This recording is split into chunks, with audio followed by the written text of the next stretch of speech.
Hey everybody, Donkey Storm here, and today we are going to go over a Guardian Druid guide for Mythic Plus, and in this guide I'm going to give you everything you need to get started, and we'll look at some gameplay as well. So we'll be talking about talents, conduits, soulbinds, legendaries, rotation, cooldowns, all that good stuff. So to start out, I want to just go over real quick some of the pros and cons of Bear and why you'd choose to play this spec. So as far as the pros go, it's a very beefy tank, probably the tankiest tank in the game. Very durable. You'll feel very safe playing this tank. It's got a real easy rotation if you're a beginner, which is really nice from the tank spot, so you can use more of your brain power on things like positioning and mechanics and less on your rotation. But at the same time, it can push into the highest of high keys. We see bears doing really, really high keys. It's got a ton of utility. Um, you've got something to deal with just about every affix in Mythic Plus, and it's also very mobile. Particularly if you go Night Fae. As far as the cons go, single target damage is very mediocre. AoE damage is very cooldown reliant. In fact, the entire spec is very cooldown reliant at the highest levels, where you're going to be playing around your Incarn talent a lot. And you also have some pretty bad threat, or at least snap threat at the beginning of the pull. It's easy for somebody to pull off of you. But all in all, I think Bear is probably just about the strongest tank in the game for Mythic Plus, or one of them, especially in less coordinated groups and pugs. I think bears are awesome tanks to learn. So let's get into the guide. So when it comes to covenants, you can pick pretty much anything you want and not be too limited by your choice. I think your best in slot covenant is probably going to be Night Fae. It's got some really strong soulbinds. I particularly like Corain, because the first strike ability is going to help you out with that threat generation at the beginning of a pull. It also gives you the ability Convoke the Spirits, which is a pretty flexible ability that you can use somewhat defensively or also offensively. So Night Fae is going to be my pick for Covenants, but you can pick pretty much anything you want. I wanted to start with Covenants first, though, because your Covenant choice may affect your talent choices a little bit too. So if we take a look at talents, so I am Night Fae, and this is the build that I run in like 99% of situations. And if you're Night Fae too, this is probably what you're going to run in 99% of situations. I don't want to go over every single talent in depth too much. So just to say that the main flexibility here that you're going to see, uh, level 15, level 25, these are pretty locked in. Blood Frenzy and Renewal are nice defensive talents. And the same goes for 40, 45, 50. There's a lot of synergy between these bottom three, and Incarnation is going to synergize really well with the legendary we choose. So without going into too much detail, I would recommend this setup. So the main leeway you've got in your talent build is going to be at levels 30 and 35.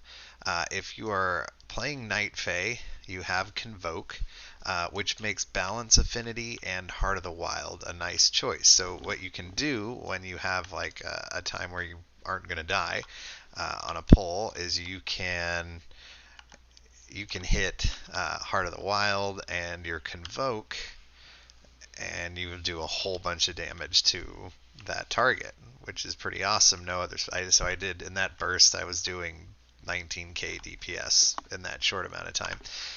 No other spec's going to be able to do that. It has lots of uses.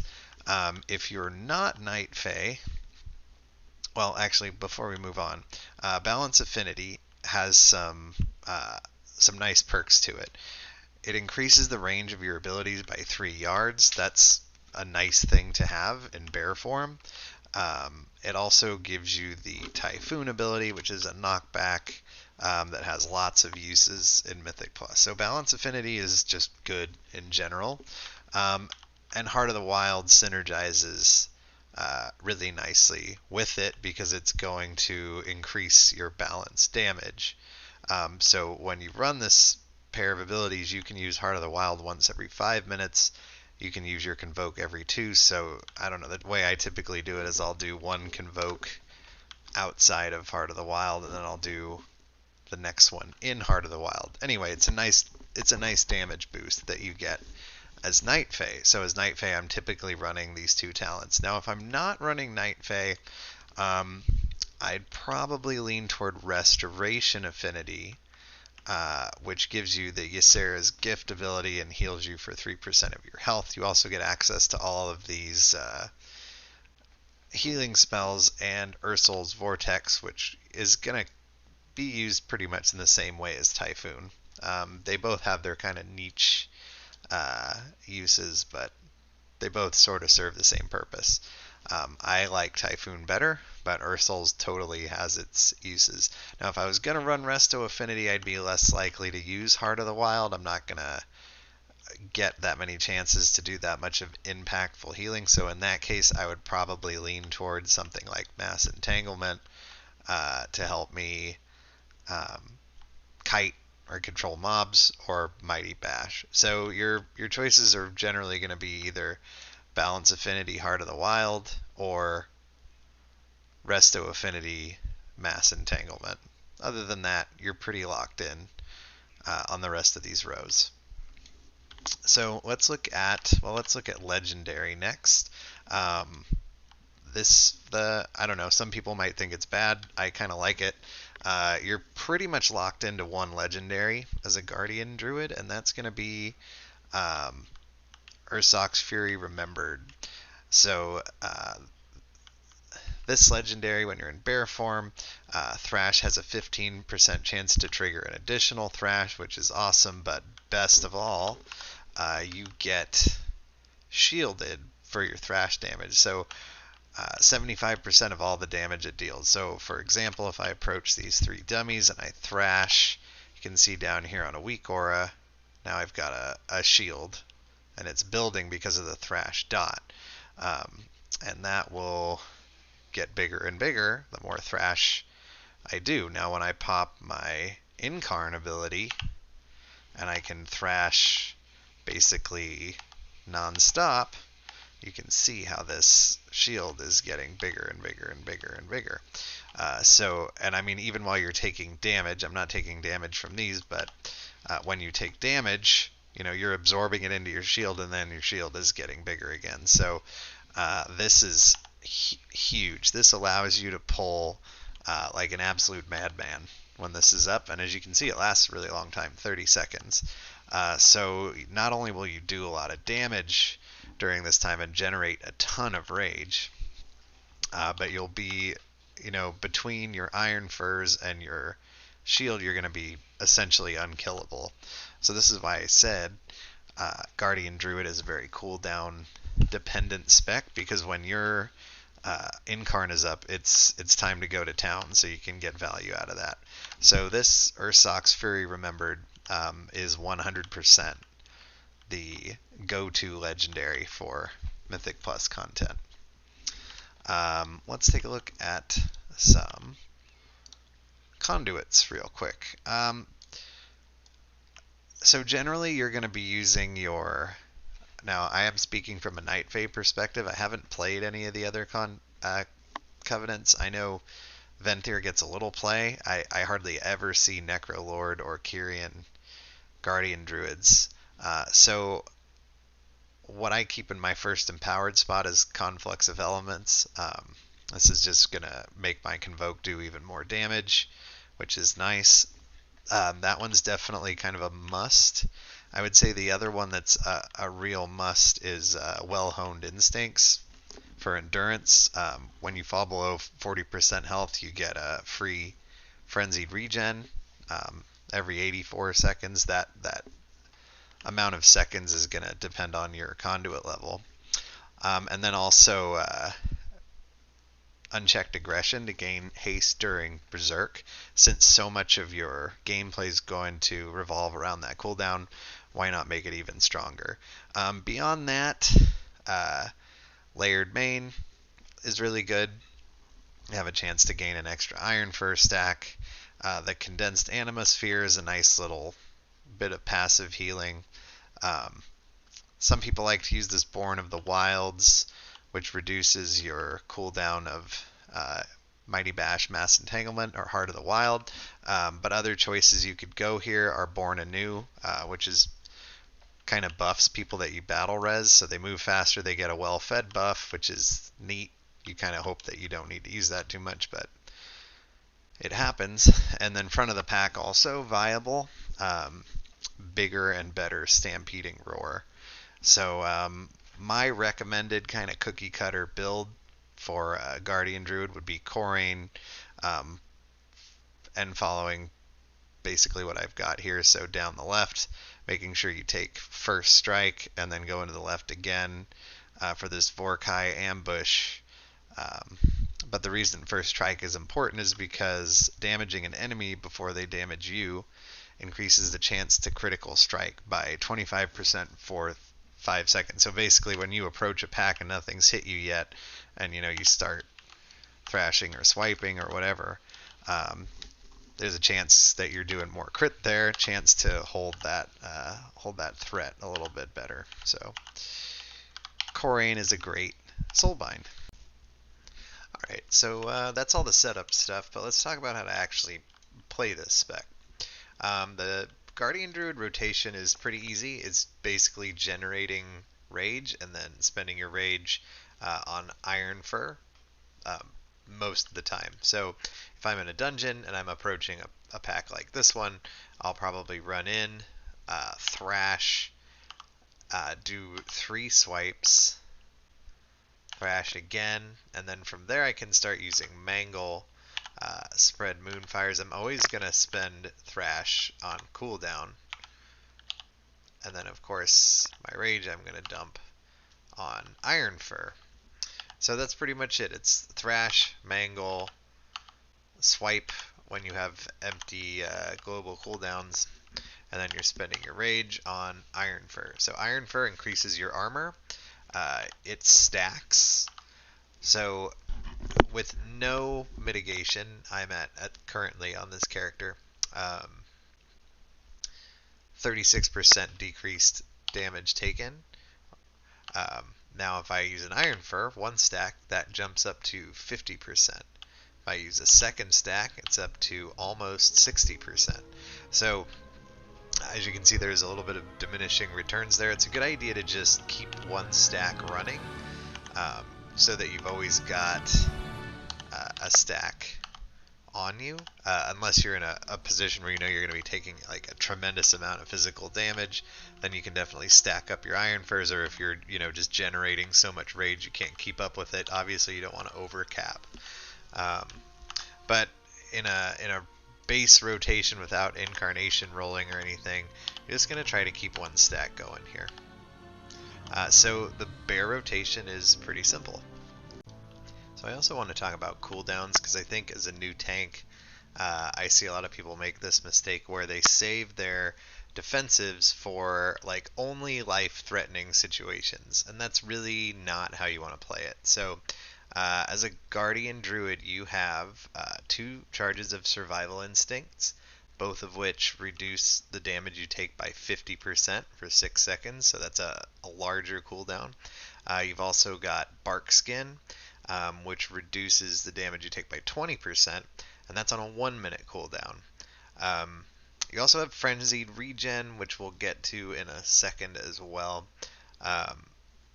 And I've recommended Renewal as well, so we'll talk about all of these. Let's start with Bark Skin. So Bark Skin is a 1-minute cooldown, and essentially you want to keep Bark Skin just rolling as often as possible. There's no reason to hold on to it.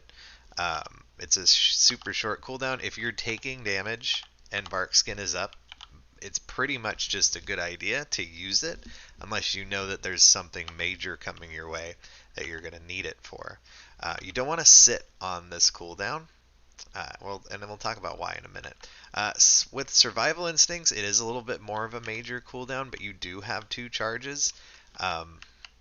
So I like to play pretty loose with my one charge, if I'm sitting at 2 stacks, I'll generally blow that if I'm taking even a moderate amount of damage just to get some benefit out of it. And then Frenzied Regen, sort of the same story. You've got 2 charges of it, so there's really no reason to just sit on 2 charges all the time. It does a nice amount of healing, so 32% of your health. It also increases the healing you take. So if you find yourself, around 70% health, and you're going to continue taking damage, there's really no reason to not use a charge of Frenzied Regen. And then if you are concerned, you can kind of hold on to the second charge. The reason I recommend spending cooldowns essentially as they come up is if you think of instead of just using them when you're in absolute danger, if you think of the course of a dungeon, how much damage you are reducing over the course of a dungeon by using these off cooldown, and imagine like how much healer mana is that saving, allowing your healer to do more damage. When a tank gets low, DPS start using all their utility abilities rather than doing damage. If you're not getting low as often, then that won't happen as much. So even though you may be tempted to want to save these things for a super dangerous situation, it's really a better idea to just use them as they become available to you, because over the course of a dungeon you'll take so much less damage by playing that way. And like I said, if you like to hold on to a survival instincts for unforeseen circumstances, you can do that. As you get more and more comfortable with tanking dungeons, you'll learn what parts of the dungeons are the pain points, where am I going to need these, and you'll probably get a lot better at spending them. So the last thing I want to talk about is using Incarn, because as you get higher and higher in keys, you'll learn that Incarn is sort of what you base your whole dungeon strategy around.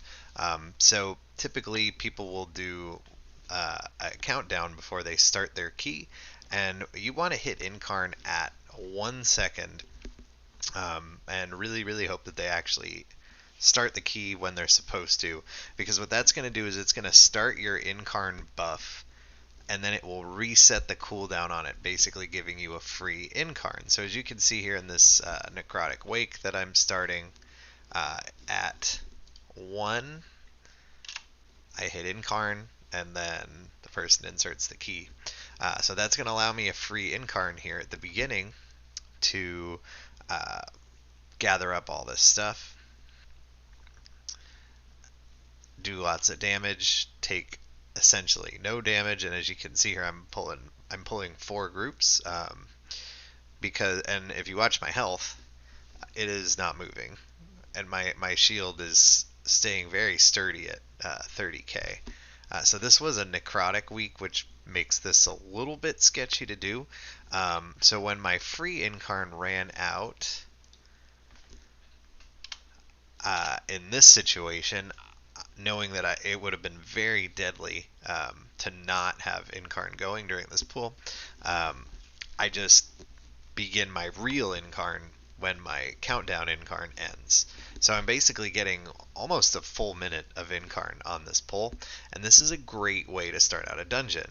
And if you see, my health bar has not moved this entire time, despite the fact that I'm tanking like 15 mobs or something like that, and they have Necrotic on me. I'm at 99 stacks. I don't care as long as Incarn is up. So this is just a super duper powerful ability, and when it's up and you have more than one target on you, pretty much, you just want to spam Thrash and build up that shield.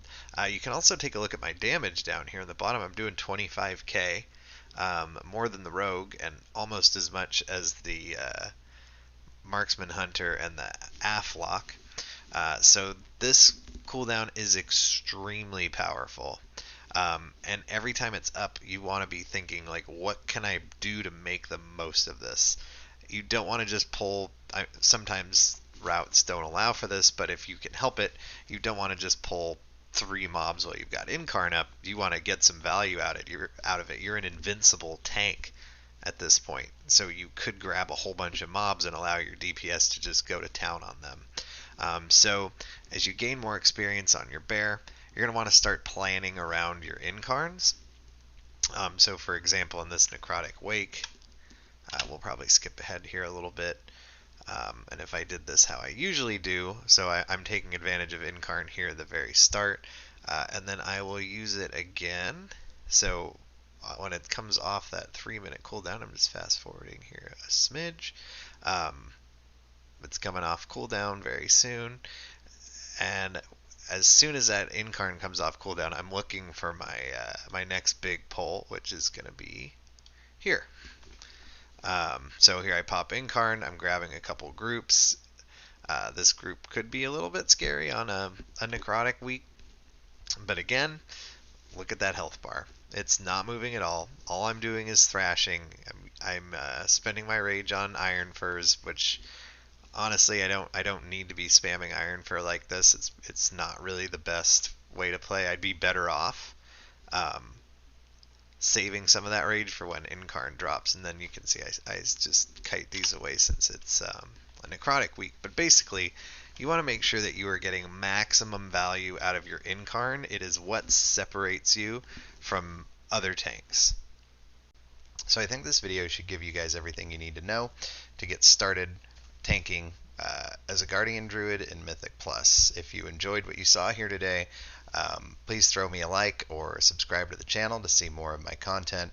I'll probably be making some dungeon walkthroughs from a bear perspective pretty soon, as well as going over some routes and maybe doing a more intermediate guide down the road. So until next time, this has been Donkey Storm.